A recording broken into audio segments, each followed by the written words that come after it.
Hey everyone, welcome to Movie Films with Bill and Steve. I'm Steve. And I'm Andre. Where's Bill? Not here. You're right, because I'm sitting here with the very talented Andre Gower, most famous as Sean from Monster Squad, but has had a fantastic career. How are you doing today, sir? I'm doing pretty good. Thanks. We are here in sunny Pittsburgh, Pennsylvania, having a great time at Horror Realm Con. Con's wrapping up here. Did you have a good show? It was. I always like to enjoy meeting the people, number one, and then meeting the people that are also part of the show. But, you come away with always, more friends and more followers and people you stay in contact with. And, you get great movies on the side. Absolutely. With other people. And, no, it was good. It was a lot of fun. That's great to hear. So, tell us, how did you get involved with Monster Squad? I honestly forget if you were acting before Monster Squad or if that was your first film. I honestly forget. No, and I was right in the middle of kind of everything. I actually started, technically, when I was about 5 years old, doing a bunch of TV, a lot of commercials, a lot of print work, some episodic stuff, and did a feature film when I was like 5. And then, it grows out of that as you grow. My sister was in the business before I was. She's a little bit older, so that was sort of my open door around it, being involved and then starting very young. She started young as well. Her name is Carlina Gower. She's actually most well known for, she's the little girl in the movie The Towering Inferno. Oh, yeah. I know exactly who you mean. That. And so she's the one that gets saved by Paul Newman and as they're escaping the flames. And so I was actually on that set. I was like a 1-year-old when they were making that movie. So I was there on that epic film, which is actually a great film. It really is kind of neat. It sometimes goes on my top 5 list because, it goes, but it's because it's so epic. But, yeah, and then just continued working. How I got involved in Monster Squad was, honestly, it was, it's such a thing now, but, the day before the first audition, it was just another audition for a movie. Absolutely, that's what it always which is. Hey, you have a call for a role in this movie that someone's doing, and go read. Here's the, go pick up the sides and audition, and that's really kind of what it was. Because I probably had 2 or 3 others that day or that week or something for other movies or TV shows. Because that's just how those days went. That's an actual working actor. That's an actual working when you have multiple auditions a day, every day. Especially when you're a kid, it's interesting because if you're not working on set, you're at school, and I always, you go to regular school when you're not in school, and when you're on the set, you have to go to set school. But I enjoyed going to regular school, with non-industry friends, like everybody else had to. But when you get out of school, you get in the car and you're like, oh, we have 3 or 4 auditions today, or depending on what they're for. A lot of people may or may not know that are listening that I actually didn't read for the role of Sean. Okay, who did you read for? I originally read for the role of Rudy. And because that had been sort of a body of work leading up to Monster Squad as the cool kid with the great hair and cool clothes and that sort of kind of persona. And, did the screen test, did all that, a couple callbacks, read for Fred and Shane and Peter Hyams and Jonathan Zimbert, all the producers of the movie, and then left, after, probably a week or 2 of auditioning or 3 weeks of auditioning, and got the call that's like, hey, that film, The Monster Squad, you actually got it. You got cast in it. And I was like, all right. And they said, well, actually, you didn't get the role you read for, and you actually got the lead, which is Sean. And I was actually disappointed. And I was like, oh, man. But because Rudy's... Come on, he's the cool character. Absolutely. He is the man. And when you have your heart set on a character, if you don't get it, you're like, oh, no. However, I think everything turned out pretty good. Absolutely. It's what I can totally see you as Rudy, but I'm glad you're Sean. Everybody is, everybody's where they're supposed to be, I think, in this movie. And, but it's odd because, you have to tone down what you're used to being cut my hair, and I was like, oh my God, you're cutting all my. It's like, oh my God, and because I had hair like Ryan, kind of, so a lot of product, a lot of styling, a lot of hairspray, and so Ryan get to keep his regular hair, and I got this kind of chopped off in this, kind of just meh, but that's what it was. It was a character, so it was good. But like I said, I think everybody pretty much turned out. It all turned out pretty good. Absolutely. I'll just get you a couple more questions out. I don't want to steal you from your booth for too long. About Monster Squad, now that it's been so many years later, how do you feel that it's been really established? I mean, it's been out there. It's considered one of the best family horror films of all time. And I think it totally deserves that. A lot of people know what it is. Even kids born so many years after knowing your movie that you made when you were so young.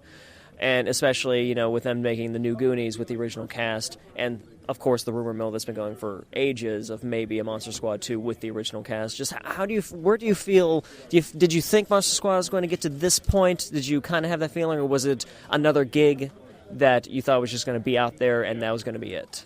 Well, at the time, let's fast forward after we shoot it and it's coming out in the theaters. It didn't perform well at all, and that was for a combination of a couple reasons that we won't get into. It was some marketing reasons, some there's infinite some content reasons that the quick example is. For little kids, it was a little too much. So for 10 and 11-year-olds, parents weren't taking their kids to this movie. For 15, 16-year-olds, they thought it was too young. And so when you think about that, I realized this a few years ago. I went, wait a minute, we made the first tween movie. Absolutely, and if we had known that and they had marketed to only that tween crowd, it probably would have done a little better. However, with that said, with doing basically poorly in the box office, which it did, there are some people that saw it in the theaters and still love it. Original viewers, original fans. Monster Squad found its audience, its deep audience, when it went on HBO, played all the time, and then when it hit VHS and everybody went to the store. But that created that original, first generation, super hardcore Monster Squad fan, which people saw and they loved it. You don't really realize that because it kind of disappeared and you're off doing other things years after that. Because I went right into another TV show and one after that. And but looking back, you realize that those years it's building, and people are coveting this film, and it's changing their lives. It's influencing them to do some of the stuff, and you don't know that until years later. Fast forward to 2006 when we did the first cast reunion screening at the Alamo Drafthouse in Austin, Texas. It was set up by Eric Vespi from Ain't It Cool News and Tim League, who owns the Alamos, and they do really cool stuff like that all the time. And they had gotten into contact with me, and I said, if we're going to do a cast reunion screening, let me call Ashley, let me call Ryan, let me call Fred, because I had been in contact with them, and we did 2 screenings the day before Easter in 2006 in Austin, and Monster Squad exploded. And it's the first time, to my knowledge, that a cast reunion screening and fan fervor created a special edition DVD. Usually they rip them out because it's part of the deal, or they're gonna, hey, let's try to make this. But fans demanded it because they're like, we haven't seen this, because this was the first time it had screened in 35 in 20 years, because it was about 19 years, and then lo and behold, they get the rights issue squared away. Lionsgate puts out the special edition DVD. We launch it at Comic-Con the next year. It sells out in the first 3 days. They have to make more DVDs. Those sell out by the end of that week. They had to go to a third press, was just like a rip it out and get it out there. That disappeared. So now it's out of print again, And then 2 years later, they come out with a Blu-ray. There's now a second Blu-ray. And that's just sort of on that commercial product side. That is what it is. That's awesome. It's going around to, things like Horror Realm. It's going around to other screenings at great theaters, like we did one here at the Hollywood Theater. I still get invited to go to a bunch of Alamo Drafthouse because they love the title. They love us coming in and meeting fans. And you asked the question of, did you think it was going to be that? At the time, no, because you think it's a movie. Absolutely. But since 2006, I thought we probably honestly had. I was like, there's something here, and there's a lot of fans out there, and this is awesome. And we'll probably be able to do this for a couple years. It's been almost 10. Mm-hmm. And it's not, the fans are not going away. They're just getting stronger and more in love with what it is. And you mentioned the other thing is we have 2 generations of Monster Squad fans. Because fans come up to me, I get it all the time, that, hey, this is the first movie I ever let my son or daughter watch. Now it's their favorite movie. Or they know how much I love it. Now it's their favorite movie. And we just had little Sarah at this. She won a costume thing. She came as Phoebe, little Phoebe, and it's the best thing I've ever seen. That's it was adorable. I've ever seen. She even had scraps and everything. It was great, tied to her belt, and it was, and that's what just makes it amazing. And I always sum it up. I said it the other day, like at the theater. Okay, this came out in the summer of '87. It didn't do well in the box office. Does anybody remember the top-performing box office movie in 1987? I don't. Most don't. You have to Google it. But all of these people know Monster Squad, and they don't care how it did. Absolutely. And so I realized, 4 or 5 years ago that I would have much rather been involved with a movie like Monster Squad that almost 30 years later, you and I are sitting down talking about it. There's people running around and little girls dressed as Phoebe and fans coming up saying, hey, you don't understand. This is the all-time best thing that ever happened. Than being the number one movie of '87 that no one remembers today. That no one remembers. And because that doesn't mean anything. It's about, meeting fans and hanging out and realizing that it impacted them some way. Absolutely. Yeah. I've gotten into some arguments with some filmmakers that focus on just art, and they forget the business thing, but there's still that important balance. The money that the movie makes is not the most important thing. It's the impact that you make with the movie.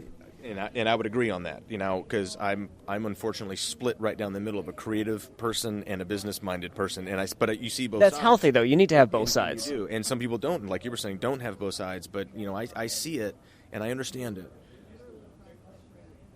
But maybe then I said, hey, I'll trade the next one. I'll do some of this, super commercial successful. Absolutely. Maybe if it was coming into, for some reason, help me. But if it's not affecting me anyway, I'd rather have something.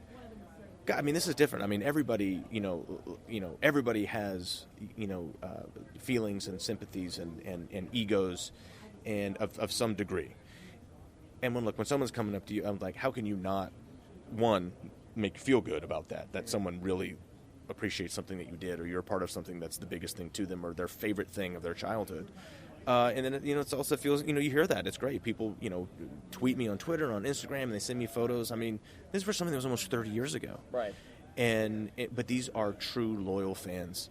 And they're the ones that if the next thing that you do or thing you come, they're the ones that show up and they support you. And I wouldn't trade them for a fan of the month that's just going to last at any time. And that's always great to hear. So then, what's coming out next? What's next coming out for you? Are you working on anything that you'd like to tell people about? Keep an eye out for? Or? Well, I've got a couple things that I'm in development, and then I've actually got a TV show project that I moved back to LA to actually develop and work on that we created. And we're actually looking to shoot that in a couple weeks. So we'll shoot that pilot episode and then take it out and see where it goes. So won't tell too much about that right now, but totally when it happens, you and I will follow up and we'll do this again. That's perfect. Something else to talk about. Give us another show. But yeah, just keep your eye out. Keep supporting, keep checking in, and we'll get news out to you. It's they're doing stuff like Goonies 2, I guess. And they for years they were remaking Monster Squad. They were actually remaking it, which all of Monster Squad fans hated. They don't touch this one. Damn you, studios. And just last fall, they actually announced they officially killed it. So, interwebs rejoiced on that, and fans rallied and went out into the streets.